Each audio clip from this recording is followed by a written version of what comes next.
Hallelujah. जय मसीह की सबको परमेश्वर का धन्यवाद हो आज एक बार फिर से सुंदर समय के लिए।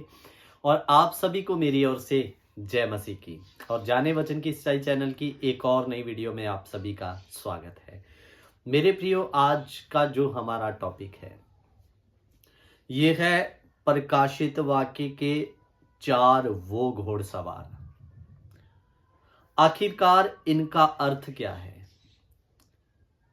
और ये कौन से समय को दर्शाते हैं, इन सारी बातों पर थोड़ा सा हम ध्यान देने की कोशिश करेंगे।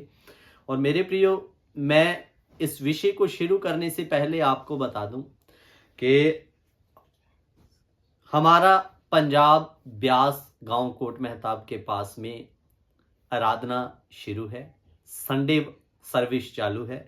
अगर आप सही वचन को जानने के इच्छुक हैं तो आप पंजाब में हमारे साथ मिलकर आप संडे सर्विस का आनंद ले सकते हैं और सही वचनों का ज्ञान प्राप्त कर सकते हैं।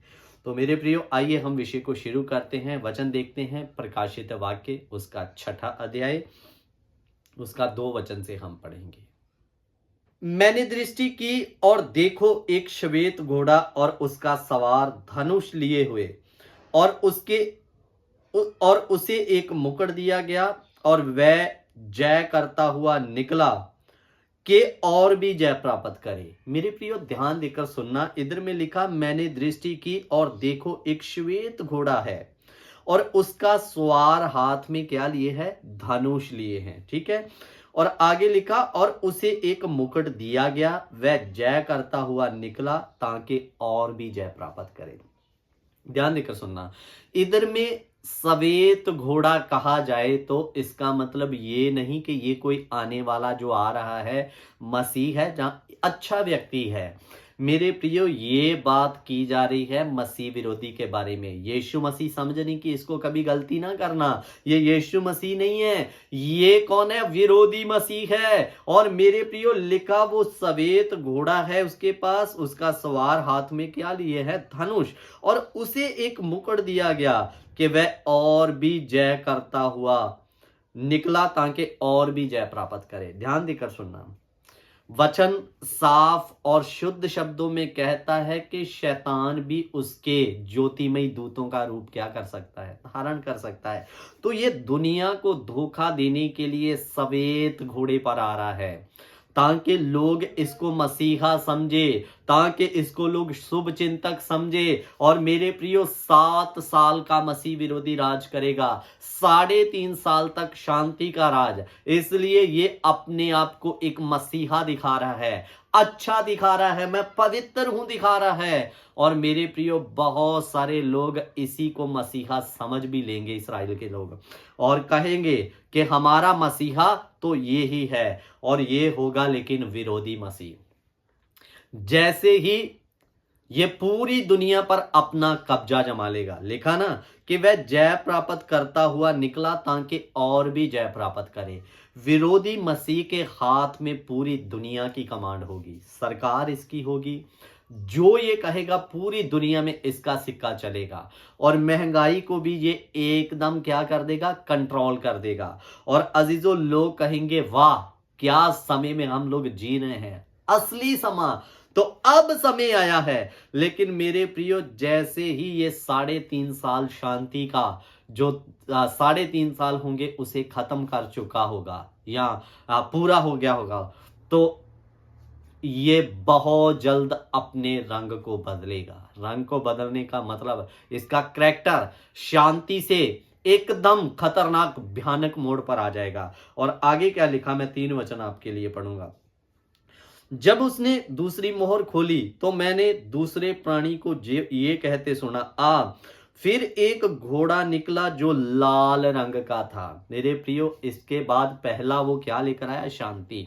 अब जैसे 3.5 साल वो पूरे कर चुका होगा, अब उसका यहां से करैक्टर बदल जाएगा।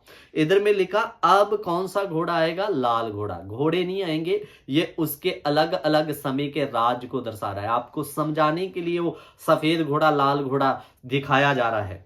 तो मेरे प्रियो, जैसे ही वो अपना 3.5 साल का राज्य पूरा कर चुका होगा तो लाल, आपको वचन में बताया गया लाल घोड़ा आएगा। उसका मतलब लाल खतरे का चिन्ह या हमेशा खतरे की निशानी माना जाता है।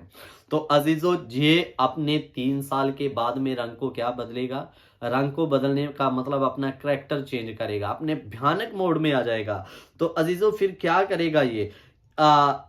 एक और घोड़ा निकला जो लाल रंग का था, और उसके सवार के हाथ में अधिकार दिया गया कि पृथ्वी पर से मेल उठा ले, ताकि लोग एक दूसरे का वध करें, और उसे एक बड़ी तलवार दी गई। और मेरे प्रियो, ये अचानक से जब अपना करैक्टर बदलेगा तो ये दुनिया पर से मेल को उठा देगा। उस समय कोई अपने को अपना नहीं कहेगा, इसके हाथ में तलवार दी गई है। और मेरे प्रियो, ये लोगों में ऐसे फूट डालेगा कि लोग अपनों को मारने के लिए उस समय क्या हो जाएंगे? तैयार हो जाएंगे। ऐसा भयानक समय या ऐसा भयानक वक्त आने वाला है अजीजों। और मैं थोड़ा शॉर्टकट में जल्दी बता रहा हूं। फिर जब ये अपने रंग को बदलेगा, रंग यानी अपने करैक्टर को बदलेगा, तो मेरे प्रियो, सबसे पहला काम ये धरती पर से मेल उठाएगा, और लोग अपनों का वध करने के लिए क्या हो जाएंगे? तैयार। कोई किसी का अपना नहीं कहलाएगा उस समय। और अजीजों, फिर जब ये और आगे थोड़ा बढ़ेगा, तो फिर वचन में लिखा, जब उसने तीसरी मोहर खोली तो मैंने तीसरे प्राणी को ये कहते सुना, मैंने दृष्टि की, और एक काला घोड़ा और उसके सवार के हाथ में तराजू देखा। और मैंने उन चारों प्राणियों के बीच में एक शब्द कहते सुना, दिनार का सेर भर गेहूं और दिनार का 3 सेर जौ पर तेल और दाखरस की हानि न करना। इधर में फिर काला घोड़ा, ये दर्शा रहा है अकाल को। मेरे प्रियो, पहले इसने जब शांति का मसीहा बन के आया, महंगाई को कंट्रोल किया, लेकिन फिर मेल उठाने के बाद में ये महंगाई को आसमान की चोटी पर चढ़ा देगा। लोगों के पास पैसा तो होगा, लेकिन महंगाई इतनी होगी कि वो पैसा उनको खरीदने के लिए पर्याप्त नहीं पड़ेगा। यानी कि कुछ समय कुछ लोग खरीद पाएंगे, लेकिन महंगा सब कुछ इतना होने के कारण वो पैसा ज्यादा समय उनके पास टिकेगा नहीं।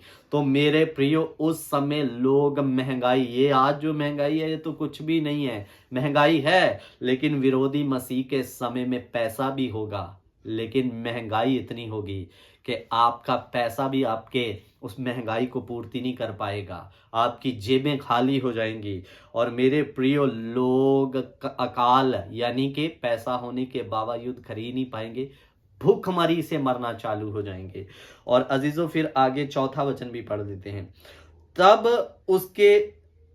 उसने चौथी मोहर खोली तो मैंने चौथे प्राणी को एक शब्द कहते सुना, मैंने दृष्टि की, देखो एक पीला घोड़ा और उसका सवार का नाम मृत्यु है, और अधोलोक उसके पीछे पीछे हैं, और उन्हें पृथ्वी की 1/4 पर अधिकार दिया गया कि तलवार और अकाल और मरी और पृथ्वी के वन पशुओं के द्वारा लोगों को मार डाले। मेरे अजीजों, ये चौथा बात, मृत्यु का तांडव, यानी ये जो चौथी बात बता रही है कि मृत्यु पूरी दुनिया भर में हाहाकार, कष्ट, कलेश और चीखना चिल्लाना हो जाएगा। और अजीजों, लोग पशुओं के द्वारा और आदमियों के द्वारा ये लोगों को मृत्यु के क्या उतारेगा? घाट उतारेगा। तो अजीजों, ये जो मैंने आपको बात बताई, ये वो समय है जब विरोधी मसीह इस धरती पर राज करेगा। मेरे प्रियो, आज इस वचन से एक सीख मिलती है कि कभी भी कोई आपके पास में वचन लेकर आता है, लेकिन उसका जीवन उस वचन के अनुसार स्वयं नहीं है, तो वो झूठा, दिखावटी, इस विरोधी मसीह के समान हो सकता है। आज बहुत सारे पास्टर, बहुत सारे विश्वासी शांति के दूत का भेद अपनाकर कलीसियों को कैसे लूट रहे हैं। मेरे प्रियो, वो भी इसी के चेले हैं जो मसीह के चेलों का रूप धारण करके कलीसिया को शांति का सोचते हैं हम शांति का पैगाम दे रहे हैं, लेकिन अंदर ही अंदर वो कलीसिया को नोच रहे हैं। मेरे अजीजों, तो मेरा कहने का मतलब, मेरा कहने का तात्पर्य क्या है मेरे अजीजों? ऐसे लोगों से सावधान रहें। शैतान भी स्वर्गमयी ज्योतिमय स्वर्गदूतों का रूप धारण करता है, ऐसे ही मसीह में सेवक भी जिनको बहरूपीय कहा जाता है, हाथ में बाइबल लेंगे लेकिन बाइबल के अनुसार शिक्षा ना देंगे, सावधान रहें। तो मेरे अजीजों, एक बात तो तय है कि अभी से इन सब चीज़ों का एक क्या कह सकते हैं, आरंभ चालू है, इसके गुण दिखने चालू हो गए हैं। तो इसलिए इसको शांति का दूत समझने की कोशिश ना करना, ये विरोधी मसीह है। उसके बाद में जब ये अपने मोड को चेंज करेगा तो जो तबाही होगा उसको देखकर लोग छातियों को पीटेंगे मेरे प्रियो। तो इसलिए आप अभी इसी समय अपने आप को पवित्र बनाएं, ताकि ये समा देखने से पहले राजा हमारा यीशु मसीह बादलों पर अपने लोगों को लेने के लिए आ रहा है। और अगर आप इससे बचना चाहते हैं तो पवित्रता से आपको जीवन जीकर गुप्त आगमन के लिए तैयार होना होगा, ताकि आप इस कलेश में पड़ने से इसलिए मैं आपको बता रहा था कि अपने जीवन को तैयार करें, ताकि मुझे इस कलेश में से होकर ना गुजरना पड़े। कलीसिया आज जो कलेश भोग रही है बहुत है उसके लिए, और इन कलेशों पर फतेह पाते हुए हमें गुप्त आगमन के लिए तैयार होना है, ताकि हम मसीह विरोधी के हाथों में ना पड़ें।